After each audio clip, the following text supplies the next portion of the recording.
Welcome in to today's episode of the Canes Power Play Podcast, number 17 for you guys today. And in today's podcast, got Gabe Shaw joining behind the scenes again. Yeah, get right into it today. We're going to be talking, obviously, about Carolina versus Ottawa for sure. Going to go over a little bit of yesterday's game. We've got some questions to get to. I think kind of an overview of the NHL playoff bracket. Not 100% filled in yet, so won't do any predictions on that. But we will go over it, Gabe.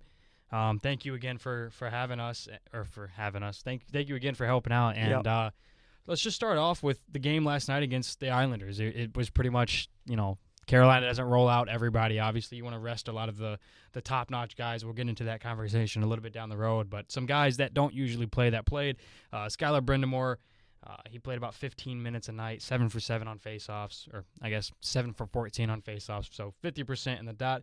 Delirier's been playing a ton more. Obviously, as you rest these guys, Delirier is going to be in there playing a ton more. Kotkaniemi played, and for what might have been his last game as a Carolina Hurricane, didn't really look appealing, and just you can tell that look he's not playing the way that he wants to be playing. I do think a change of scenery is kind of a must at this point for him. Bradley Nadeau comes in, scored in game 81, comes in with.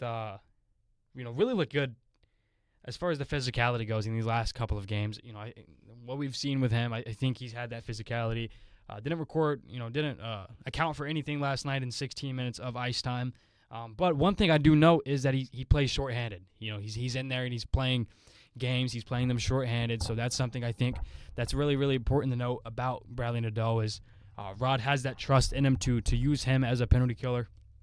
And then Felix Unger-Sorum, which we know what he can do, his playmaking ability, his shot, I thought was there yesterday. He didn't record a shot on net, but he hit one off the junction of the cross and post, the crossbar and post. So in his 14 minutes of ice time, he looked really good. Got his first career point as the stretch pass to Ehlers, and Ehlers was able to put it in the back of the net.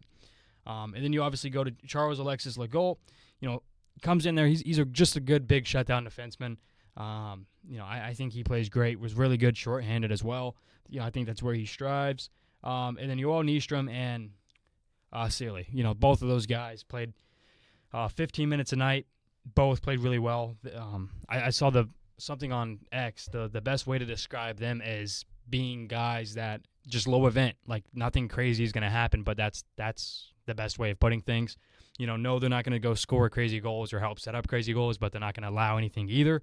I thought, they played great. And obviously, since we're talking about it, Kochetkov, Gabe, I don't know if you heard about this from yesterday, but Pyotr Kochetkov was coming back his first game since December 20th, I think it was, and he was not allowed to play due to a roster technical issue or whatever it was. And so he warmed up for 1 to 2 minutes, and then he got dragged off the ice.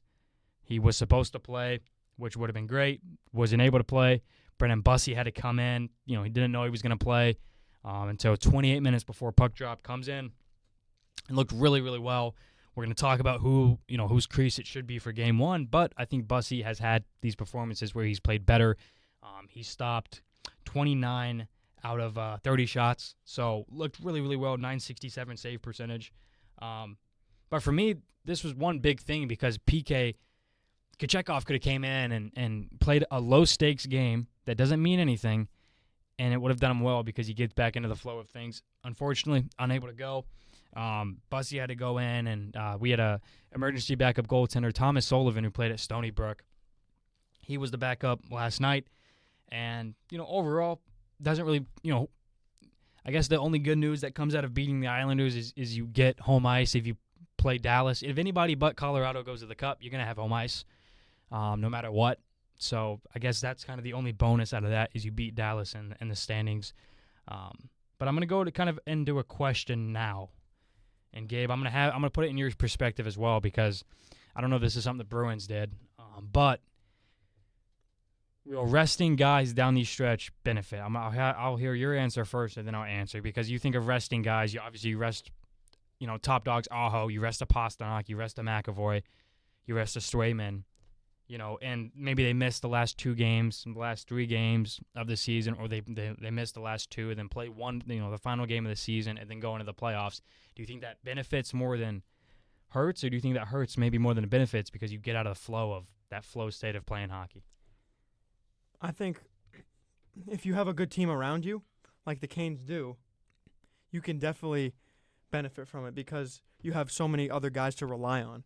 I mean, I would even say the same with the Bruins, honestly. Like, I know they don't have much there to show other than Pasternak and McAvoy and Swayman, but the game against Columbus last week, that's the game right after they clinched the playoffs, and they rested a bunch of guys.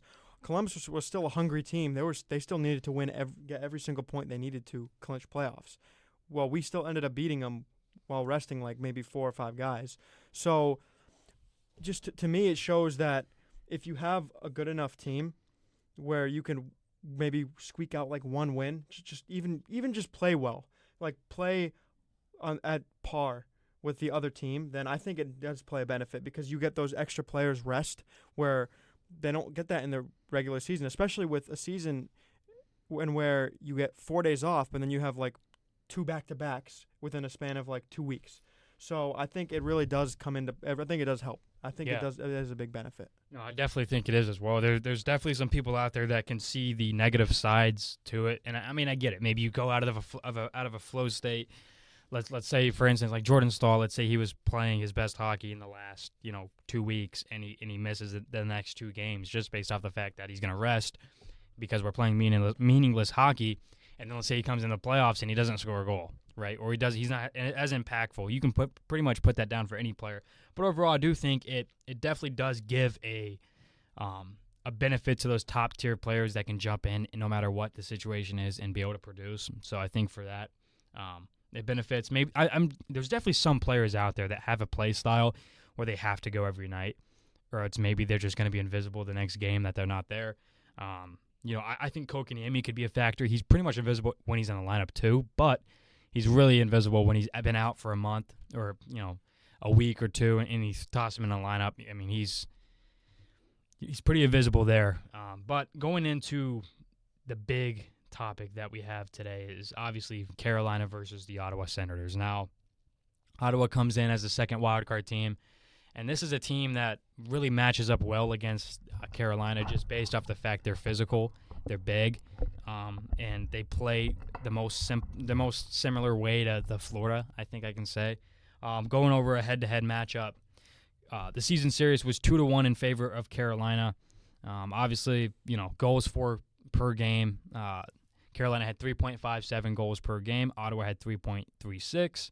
Goals against, Ottawa had 3.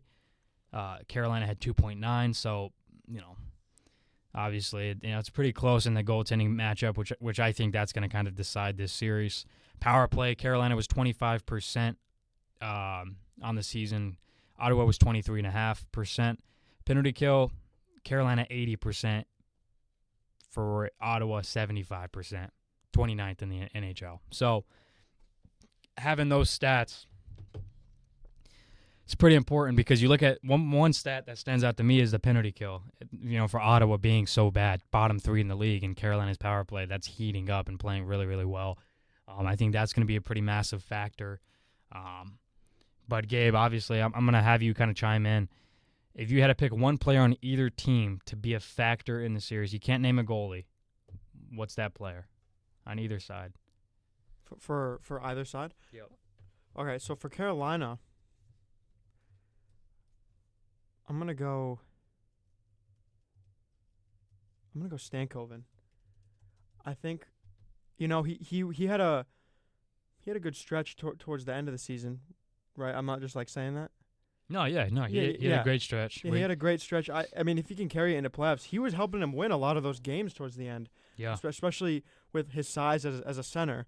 Not an ideal size, but especially against a physical team like Ottawa, I think he's going to have, if he can play well, then Kane should be golden. Because if you have someone like that scoring, then it leaves so many other opportunities open, especially, like I mentioned before, the Canes have so much depth on the team. They have so much skill. So if one guy's, not performing well, then another guy's going to step up. So really, I would say Stankoven, but I think that there's so many options on this team. It's kind of hard to pick, but I would choose Stankoven. Yeah. Yeah, if I had to do a Carolina one, a couple guys obviously pop into my mind immediately. Ehlers being one because he drives play so well. Stankoven's a really good option because he's hot when he's on, he's cold when he's not. So he's a very touch and go type of player. But that whole second line's really well. I'm gonna go Gostisbehere because of the power play. I think if he's able to make that penalty kill be deceptive of his shot, of his passing ability, they're going to be clueless on the power play. If he can, or on the penalty kill, if he can stay healthy, it's going to be tough for that power play not to be clicking against this group. I think for Ottawa's, kind of X factor, I mean, it's tough to not go with Tkachuk because you want to see him will his team into the second round of the playoffs. He's had those injuries, so you don't really know what's going on with him.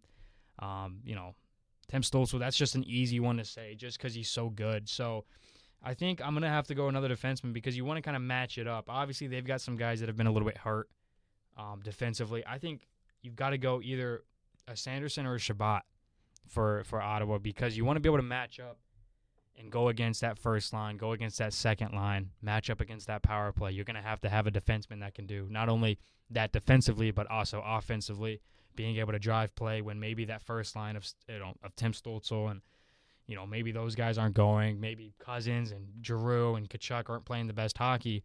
I think you're going to need a defenseman to get you going, and Chabot or Sanderson, I think can definitely do that. So, yeah, I mean that'll be my X factor for Ottawa. Going into who I think should be in the net. I mean it's got to be Anderson right now. I didn't want to say him as an X factor, but he clearly is the main X factor on Carolina. But that's a boring pick, right? He's got to be the X factor. He is the veteran goalie that's been in the playoffs before. If you can pull up his playoff numbers, because he had one really good stretch of playoff hockey that a lot of Canes fans seem to forget about. They seem to forget that he had 1 year where I think it was like 927 save percentage or whatnot. He posted a really good, it was 2022, 2023, or 21, 23.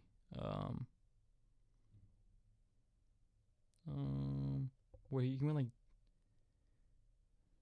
2022-23 had a 927 save percentage. What did I say? Did I say 927? Yeah, and nine games played. The year before that, 5 games played, 936 save percentage with Toronto. And again, I mean, 5 games played against, in that side, obviously that's a younger Freddie. That's, Freddie's not battling so many, injuries that he had battled. 9 games, that's not the biggest sample size, but it's also not the smallest in a playoff, moment, right? 16 games for a playoff, or, 16 games for a playoff win to go to the Cup, right? So 9 games it's pretty good, and to put up a 927, look, Freddie's the guy, and he's proved it down the back. But another thing that's been really important is Bussy has also proved when Freddie's not playing the best that you can go to Bussy. Example, last night when he saved 29 shots out of 30. So for me right now, Anderson's got net game 1, game 2. If he's shaky any moment, you throw him in. I don't throw Pyotr Kochetkov, or you throw Bussy in. I don't throw Pyotr Kochetkov in at all right now. I've been thinking about it in the shower. I've been thinking about it all the time. When can you play Kochetkov in the playoffs or not? You got to wait until somebody, A, gets hurt, B, both guys are really not playing well, and you need to boost up the team. Because you don't want to throw him in his first action, in the NHL, let's say it's a Game 5, right? 2-2 series, Game 5, in Carolina, you throw Kochetkov in. It's just too risky, in my opinion. So for me, Anderson should be in the net. Not too much to take out of that. Bussy's got the ability to come in, I think, and still a game as a backup if needed. But I do think this will be a goalie battle. I do think that Linus Ullmark is a touch-and-go goalie. We've seen him multiple times this season even, where he's played pretty iffy. His numbers on this season, 2.73 goals against, 891 save percentage. I'm not too worried about going up against him. I'm really not. Look at some postseason stats for him. Last year, 6 games played, he had a 880 save percentage and a 2.8 goals against allowed. The year before that, 896 save percentage. The year before that, 896. The year before that, 860. Goals against, 3.9 2 years ago, 3.3 3 years ago, and 4 goals allowed 4 years ago. I'm not worried about Ullmark in the playoffs. I'm not. His track record has been brutal. He hasn't been above 900. He hasn't been below 2.7 goals against. I'm not worried about him. I truly am not. I think if Anderson plays sub 900, I think we're gonna win the series 5 or 6. I'm gonna be honest with you. Now let's say Ullmark comes out and let's say he's winning the Vezina again, then I think this could go 7 realistically. But yeah, but even the season he did win the Vezina, he was cheeks in the playoffs. Exactly. So he's I don't want to say regular season goalie because that. I mean, I guess you could go because let's go Bobrovsky. He's a playoff goalie. He's not a regular season goalie. Same with Binnington. Binnington as well. What he had like 860 this season. He's a playoff goalie. Didn't mean to touch your leg. That's weird. But yeah, I mean, there's so many guys out there that are playoff ready. Ullmark track record doesn't. He's not that. We'll see this time if he is that. But I think it's easy to beat him, and I'm not too worried. Obviously, it sucks to, he's had a bad season this year because he's dealt with a lot of stuff, mental health wise and whatnot, and that kind of sucks. But and there's rumors about him like cheating on his wife or something. Yeah, that kind of ties in with all the mental health stuff, and I think you go out there and you hope that he can just play hockey and kind of forget all that stuff and play his best because it really will be fun if he's able to go out there and play the way that we know Ullmark can play. It's going to make for a fun series. So, all right, so the next topic we have here is Nolan, who do you think needs to be better in the playoffs? Yeah, Canes have been here the last 9 years. What is it, 9 years? 2018? What is it? 2019? Yeah. Yeah, so 7 years? 7, 8, 7, yeah. So 7 or 8 years now, and, I mean, they've been here time and time again. And, I mean, you could really realistically say Freddie, right? You could say Freddie. You could say a bunch of players, but who do you see here that needs to be better? So I'm gonna riddle out some last year playoff stats. So let's go points here. Says Jarvis 16 points and 15 games played. That's fine. If you can get a point per game from Aho, Jarvis, you're gonna have that. Like that's okay. Aho, same thing, 15 for 15. Svechnikov, I think, had a great playoffs last year. I'd like to see him continue that. He's had a great regular season. The good news is we have depth more than we've ever had it, ever, and that's kind of been one thing that we've struggled with. So, if Shech can keep going, I talked about Gostisbehere. I think Gostisbehere is going to be a pretty big factor. The second line, I think, is going to be better than ever. One of the guys I'd like to see be better this playoffs, and I think will be better, is Jackson Blake. He had 6 points in 15 games last year, and 16, I'll round up, 17 minutes of ice time. I think he'll be better, though. I do. And, he plays more like a vet than anything. So I like him to play better. I think Jordan Staal, I think he's having a really good year, and I think that's going to carry into the playoffs. So there's a couple guys I can say as far as the forwards go that I'd like to see be better. I think they can do it without a doubt. A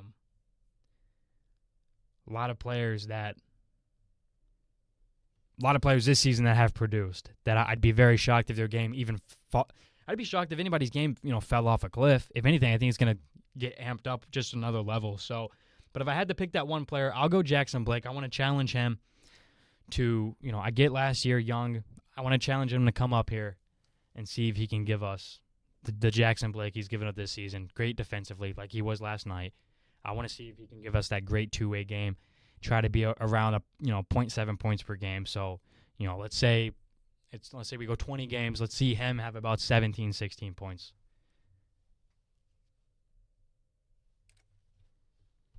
All right, so Nolan, what about the special teams in this series? You think that's going to come into play? You think that's going to be the big key factors here? Yeah, we talked about it a little bit already. How their power, the penalty kill over there in Ottawa is not the greatest. The power play for Carolina is one of the best in the league, operating at 1 goal every 4 chances at 25%. So definitely I think special teams is going to be big. I'm not too worried about Carolina's penalty kill.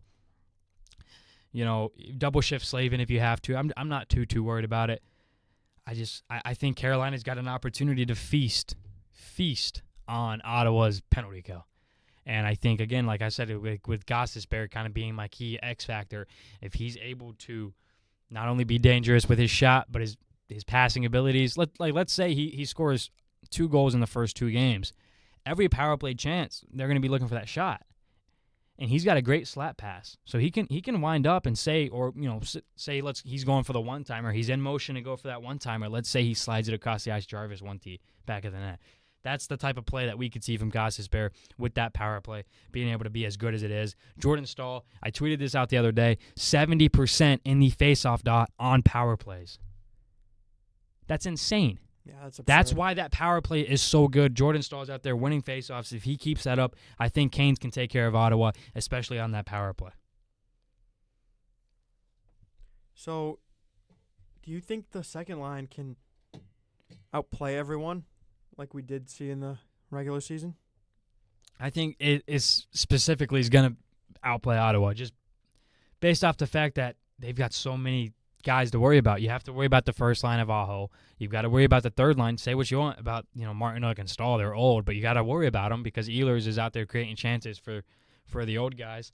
And for Stankoven, Hall, and Blake, no, that's not a playoff line in my opinion. It's not the biggest line, but that doesn't matter. The way they play, they play like a pit bull trying to get through a gate. They're going. They're going to do the same. They're going to do the same thing plus another level. Like the way we've seen it this season, we haven't seen it at a playoff level where we're going to Saturday. Yeah, like the Canes are a very possession-heavy team. Exactly. That's why you'll see a lot. I mean, obviously, you guys are Canes fans. You know that it'll be like 30 shots to like 8. They are a very, very possession-heavy team, and that's going to be a big part, I think, in these playoffs. Is kind of what we haven't been seeing over the past couple of years with Carolina. This year, it was very prominent. It was just them controlling the puck. I tweeted this out the other day, too. Carolina has the most offensive zone time percentage. They have the best defensive zone time, so the least amount of time it's spent in the defensive zone, and they're second by 0.4% in the neutral zone. They own all 3 areas of the ice. They do. So it's so difficult for players to teams if I can speak for teams to take the puck away. That second line I think is going to be the same thing. They're quick. They've got Taylor Hall out there. They've got Stankoven. They got Blake. I think they're going to be able to take it up to another level. I don't see a group over there in Ottawa being able to take care of that. Look, I mean, again, like I said, you got to take care of the Aho and Staal line. Okay, once you do that, now what do? Well, are you going to throw Pinto on that second line? Probably not, right? Because he's a really good two-way guy. You probably throw him on Staal or Aho, right? Carolina's got first change because they're home, so that's going to bring another factor into it. Do you throw Cousins out there with Stankoven? You could, right? Because I think Cousins, he's not that great in the dot, as far as going against Staal and Aho, so I think Stankoven could be a fair matchup. And then to talk, I know that we're not, this isn't in the segment, but that fourth line of Carolina, they just dog on possession numbers. You look at every possession number, they're there. So for me, I mean, yeah, I think that second line of Hall, Blake, and Stanky, I think they're really going to take over. Especially look for them on the second power play unit as well. I think they're going to be able to get some good stuff going. And overall, man, I mean, this isn't the most in-depth, playoff that I wanted to kind of go into, but we've got some more questions, and then we'll go over the playoff bracket briefly. We'll hit some questions, and then we're going to call it. When I get back from Boston next week, Monday, Tuesday, Wednesday, one of those days, we're gonna go live on Twitter. We're gonna go live on YouTube, and we're gonna do a kind of a big thing on one of those off days because I believe Carolina's gonna play Monday and then have off until Thursday. So that's gonna be a perfect week in there to hit the studio again. So we'll go We'll go over the playoff bracket again. Not everything's set in stone, I believe, Gabe. Right? Yeah, they still the West, the Eastern bracket's all set. I'm pretty sure it's just the Pacific and the Pacific standings and everything. I mean, they have to make sure that Edmonton plays the Kings again. Yeah, there we go, right? Another snooze fest. So we'll just go over and we'll throw one take out there for the playoff series. We don't have to say who wins. If you want to, you can, Gabe. But I just say one take. Say what this team has to do. I feel like we should next week. Your episode should be a full in-depth bracket breakdown. Yeah, I'd like to do that better when we're on live on Twitter and we're on YouTube and whatnot. Unfortunately, had some mic difficulties tonight. Really, I'm just not an audio engineer, so I don't know how to set everything up like I want to, but we'll figure that out tomorrow. Buffalo, Boston, that's your team. Buffalo won the Atlantic. You guys easily got into the wild card. No doubt you were going to make the playoffs as far as a wild card, but you were able to get the wild card one last night after smashing the Devils. What's your take on that?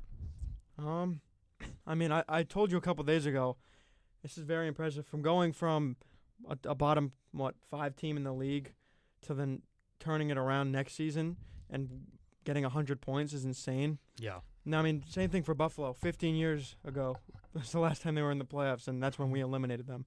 Yeah. So it's kind of fitting. This is really a first-round series, and I think this is fitting if Buffalo does win this series. I think Buffalo's going to win. I think it'll be a tough 6 or 7 game series, but yeah, I have Buffalo winning this one. I think this is the best matchup for Boston. I think that they got the luck of the draw. I agree. I think this is the best matchup for them. I like Boston winning. I know that's crazy to say, but in my opinion, the biggest difference in Boston and Buffalo is, to me, Boston has a top 5 superstar on at the forward side of things, because you can debate Dahlin, top 5 defenseman. I mean, we definitely could have a conversation about that. But to me, Pasta's a top 5 guy when he's on. To me, Geeky, Morgan Geeky, streaky, but we saw him get a hat trick against the Canes last week. Or was it this week? Last week. He can play, man. They've got guys over there that they can play. The Lindholms, their two-way game from the defense, from the center, really good. I think the biggest thing is going to come down to goaltending. We see a lot of playoff series come down to goaltending. I think Swayman's going to earn that contract in that series. But obviously I wasn't really supposed to give my prediction, but spoiler alert. Tampa, Montreal, that's just going to be a great matchup. I don't care who wins that, because that's going to be fun for everybody that watches it. It just sucks that two great dogs teams. of teams like that have to. Well, we could say the same thing about Dallas, Minnesota. That's what I know. Some of these matchups. Oh, the playoff bracket. Even Vegas, Utah is going to be such a fun one. I know Utah's a wild card, but that's going to be such a fun one as well. This playoff format needs to be fixed. So, obviously, Vegas, Utah. Is it set in stone yet? Yeah. Yeah, it's not set in stone. I'm just looking at the playoff bracket as of right now. Carolina, Ottawa. Obviously, we'll save predictions for later. For me, obviously, I said it. I think Freddie Anderson can own this series. I think the special teams is going to be a big factor, as well as can Ottawa stay healthy with Brady Tkachuk. Pittsburgh, Philly. Oh, that's going to be fun, man. Battle of Pennsylvania. Oh, that's going to be so much. I'm getting the chills just thinking about playoff hockey. The amount of fights that's going to go on. Playoff hockey's back in Philly. I pray. People are going to be crazy for that one. I want Pittsburgh to win. I want to go against Crosby. I think that'd be so fun to go against Crosby in the playoffs. Not that I'm actually suiting up and playing against him, but I think Carolina, Pittsburgh. Come on. There was a little glimmer of hope in me that it would have been Ovechkin versus Crosby. I know. For that playoff series. Oh, that would have been cinema. That would have been the best playoff series in a long time. Both of those teams. So that's it for the East. Colorado, LA. Again, that's Dallas, not Minnesota. Set in stone. So these aren't set in stone, but we're just going off it right now. Colorado, LA. Hydrogen bomb versus coffin baby. Dude. Hydrogen bomb versus coffin baby. Look, man, I love Anze Kopitar. But yeah, we'll move on. Dallas, Minnesota, bloodbath. It's so tough. That's gonna be a hell of a series, dude. That's gonna be a damn good one. That's so tough to pick right now. That one is set in stone. It's been set in stone since 2 years ago. It feels like.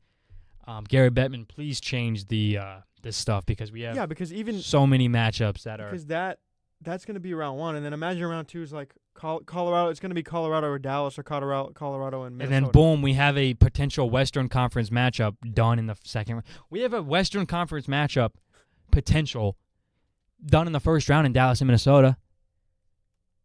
You know what I mean? Like, I'm looking at this bracket now, and I really don't see anyone other than Edmonton coming out of the other side. It's really going to be Colorado versus Edmonton for this conference final. Yeah, I could see that. I mean, Unless one of those wee teams puts on like a little run. Vegas has been going since Tortorella's been there. Obviously, Okay, but they've played Bunts. Vancouver. They played Vancouver twice. Yeah, Calgary. Yeah, that's a good point. I mean, look, and we can say the same thing about like Tampa and Montreal. Like that's such a that obviously I hope it's not, but that could be an Eastern Conference potential too. Like there's so much. Yeah, I don't know.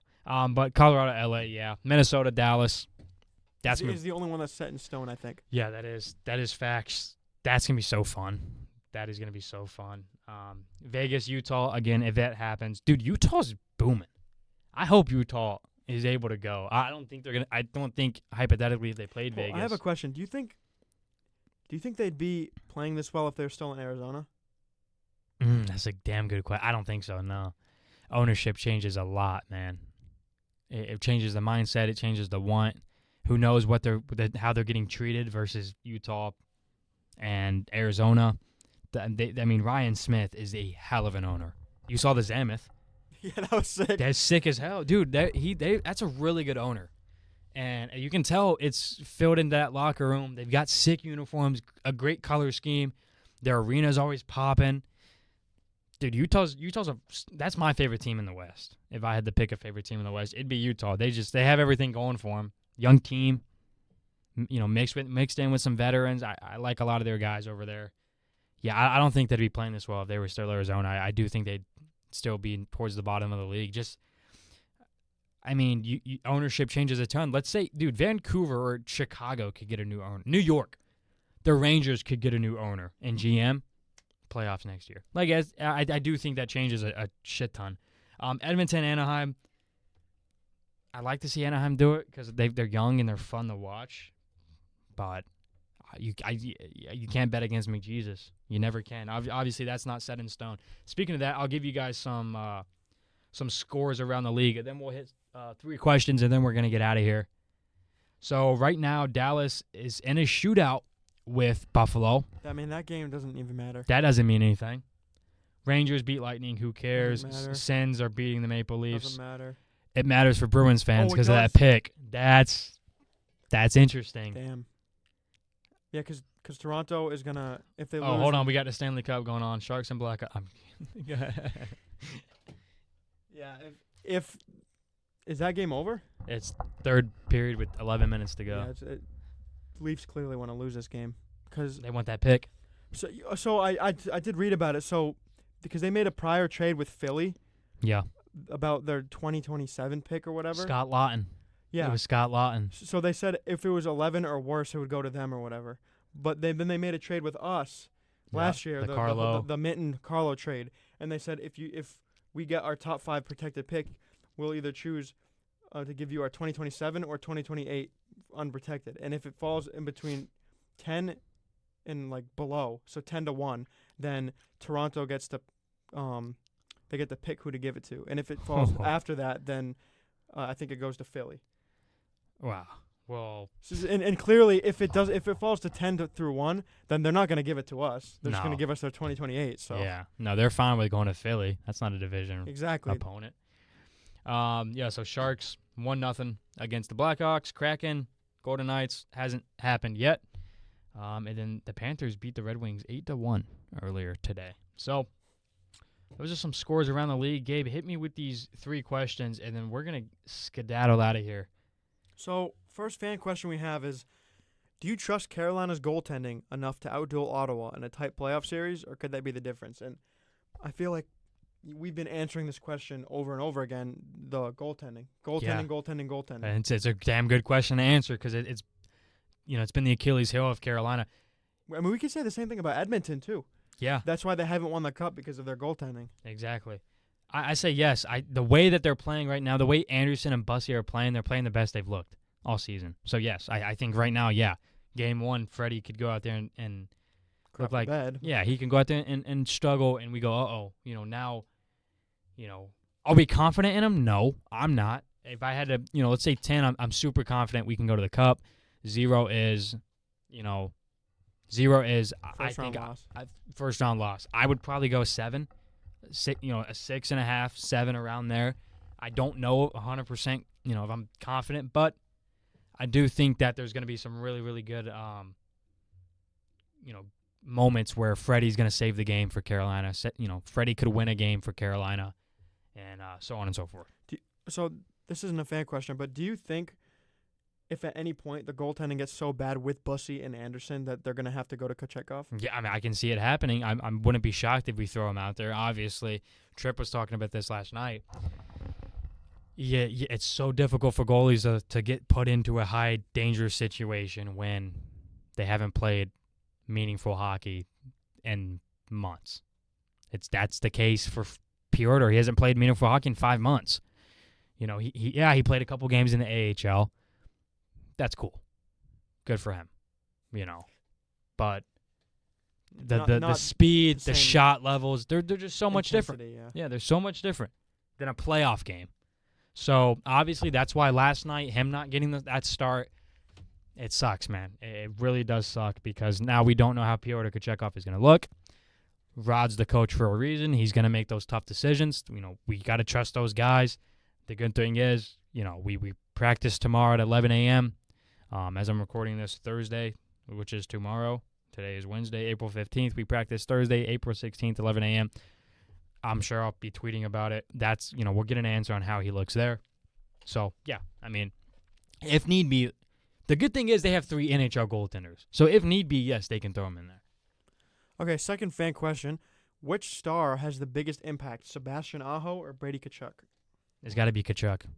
I think it has to be. Physicality-wise, staying on the ice-wise, getting into to Carolina's head, being able to score the goals, be that vintage power forward. The thing about Aho, he can go in here and let's say this goes 6. Aho can come and put in 3 points. Carolina's got that depth, right? Like Carolina has Stankoven in that second line. Carolina has Ehlers on the third line. Stahl put up 20 goals in the season. The Carolina had the most 20-goal scorers in the whole league. They have scoring depth, so I think it's got to be Tkachuk. And final fan question here. Are we underrating how dangerous Ottawa actually is coming into this series? Yeah. Yes. I put up a poll on Twitter, Boston or Ottawa. Most everybody said Boston. I said Ottawa. Then there was like 2 people that said Ottawa. Yeah, I was one of them.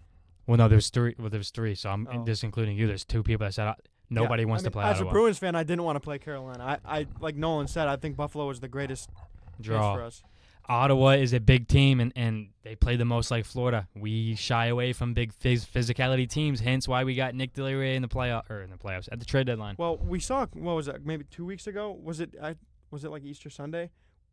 I don't know if it was then, but you guys played Ottawa and you lost. They had a comeback win. Yeah. No, yeah, we didn't play our greatest game. I actually pulled that one up because I think that was about a week and a half ago. Not too. But I think we were actually. I think we outplayed them as far as physicality goes. Of course, I could be wrong on that, but if I was a betting man, we played them April 5th. That was Easter Sunday. 6-3. Here we go, right here with box score. We definitely out-hit them. Delirier 9 hits, Carrier 4, Kotkaniemi 3. We didn't play everybody. We rested some people. I say we rested some people. Stahl was out. That's right. Which, he turns the game. Oh, one thing I have not mentioned, faceoffs. Ottawa's a really good team in the dot. So that's why I also think they match up well against Carolina. Because Carolina, they're usually able to just win faceoffs against anybody. And, hence possession. Ottawa's really good at that. So I do think we have to be worried about that. But, yeah, it was 2-2 going into the second. And Ottawa scored a goal, and then Carolina answered back in the third, and then Ottawa scored 3.